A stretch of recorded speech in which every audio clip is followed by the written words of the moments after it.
السلام علیکم دوستو۔ جرمنی نے مرکزی طاقتوں میں سے ایک کے طور پر پہلی جنگ عظیم میں اہم کردار ادا کیا۔ جنگ سے پہلے جرمنی ٹرپل الائنس کا حصہ تھا، جس میں آسٹریا، ہنگری اور اٹلی شامل تھے۔ یہ اتحاد فرانس، روس اور برطانیہ پر مشتمل ٹرپل انٹینٹ کا مقابلہ کرنے کے لیے بنایا گیا تھا۔ جب جون 1914 میں اسٹرانگر کے آرچ ڈیوک فرینز فرڈینینڈ کو قتل کر دیا گیا تو جرمنی نے اسٹرانگر کی حمایت کا وعدہ کیا، جس سے تنازع کا مرحلہ شروع ہو گیا۔ جرمنی کی فوجی قیادت، خاص طور پر جنرل ہیلمت وون مولٹ کے شلفن پلان پر یقین رکھتی تھی۔ اس منصوبے کا مقصد فرانس کو مغرب میں تیزی سے شکست دینا اور پھر روس کا سامنا کرنے کے لیے مشرق کا رخ کرنا تھا۔ اس حکمت عملی کو عملی جامہ پہنانے کے لیے جرمنی نے اپنی افواج کو متحرک کیا اور 1 اگست 1914 کو روس کے خلاف اعلان جنگ کیا۔ اس کے بعد 3 اگست کو فرانس کے خلاف اعلان جنگ کر دیا۔ منصوبے کے ایک حصے کے طور پر جرمن افواج نے 4 اگست 1914 کو فرانس کی طرف تیزی سے پیش قدمی کرنے کی کوشش میں بیلجیم کی غیر جانبداری کی خلاف ورزی کی۔ بیلجیم کی غیر جانبداری کی اس خلاف ورزی نے برطانیہ کو جنگ میں لایا، کیونکہ وہ بیلجیم کی غیر جانبداری کا دفاع کرنے کا پابند تھا۔ جرمنی مغربی محاذ میں گہرائی سے گھس گیا۔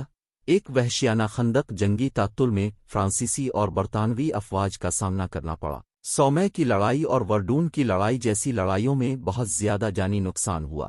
جرمنی نے روس کے خلاف مشرقی محاذ پر بھی جنگ کی۔ ابتدائی طور پر جرمن افواج نے نمایاں کامیابیاں حاصل کی، لیکن مشرقی محاذ بھی ایک طویل اور شفاف محاذ بن گیا۔ 1917 میں جرمنی نے غیر محدود آبدوزوں کی جنگ دوبارہ شروع کی، جس میں بحری جہازوں کو بغیر وارننگ کے ڈوبنا شامل تھا، بشمول سویلین جہاز۔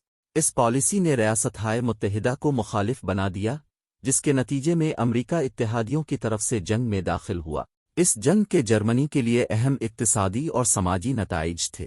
ملک کو اقتصادی مشکلات کا سامنا کرنا پڑا، بشمول خوراک کی کمی اور افراط زر کی شرح۔ جنگ کے نتیجے میں بہت زیادہ ہلاکتیں ہوئیں اور بڑے پیمانے پر مصائب بھی ہوئے۔ 1918 تک جرمنی کو اندرونی کشمکش اور معاشی تباہی کا سامنا تھا۔ مرکزی طاقتیں ٹوٹ پھوٹ کا شکار ہو رہی تھیں اور 11 نومبر 1918 کو جنگ بندی پر دستخط کیے گئے، جس سے جنگ کا مؤثر طریقے سے خاتمہ ہوا۔ 1919 میں دستخط شدہ ورسائی کے معاہدے نے جرمنی پر بھاری جرمانے عائد کیے، بشمول علاقائی نقصانات، تخفیف اسلحہ اور معاوضے کی ادائیگی۔ بہت سے جرمنوں نے اس معاہدے کو ذلت آمیز اور غیر منصفانہ سزا کے طور پر دیکھا، جس نے اس کے بعد کے سالوں میں جرمنی میں سیاسی عدم استحکام کا باعث بنا۔